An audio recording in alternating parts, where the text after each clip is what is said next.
9,5 kg daun Codorata dicuci bersih menggunakan air mengalir.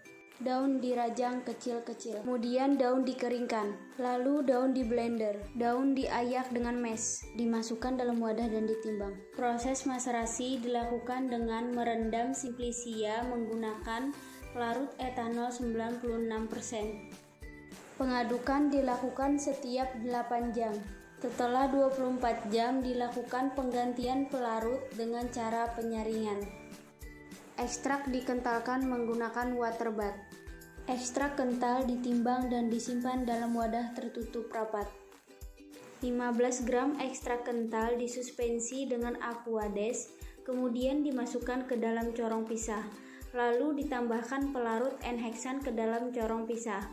Corong pisah digojok beberapa kali. Kemudian corong pisah didiamkan sampai terbentuk 2 lapisan. Lapisan air dan N-heksan dikeluarkan dan diulang kembali sampai bening. Fraksi N-heksan dikentalkan menggunakan water bath. Fraksi kental ditimbang dan dimasukkan dalam wadah tertutup rapat. Dilakukan pengujian senyawa tanin. Yang kedua senyawa flavonoid. Yang ketiga senyawa alkaloid.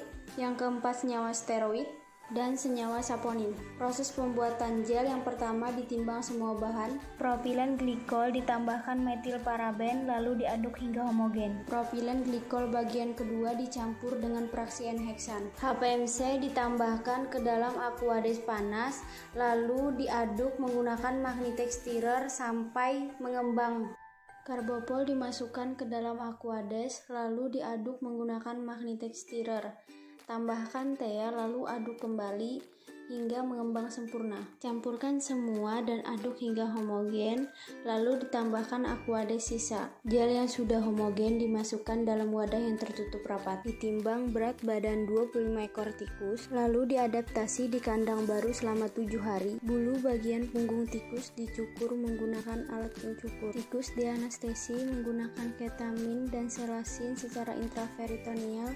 Dibuat luka insisi sepanjang 2 cm dengan kedalaman 2 mm. 0,1 gram gel dioleskan secara topikal pada luka insisi, lalu ditutup menggunakan kasa dan HIPAP. Gel diberikan sebanyak 2 kali sehari. Panjang luka diukur menggunakan jangka sorong setiap hari selama 7 hari. Pada hari ke-8, tikus diuji tensile strength menggunakan alat tensiometer yang telah dimodifikasi.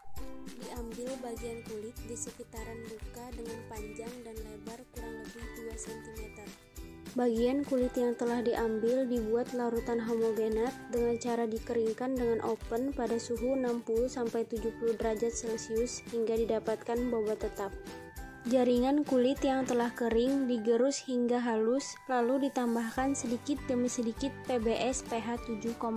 Dibuat sampel untuk uji kolagen dengan cara penambahan larutan homogenat dengan pelarut reagennya. Kemudian untuk pembuatan sampel uji heksosamin dibuat dengan cara penambahan larutan homogenat dengan pelarut reagennya.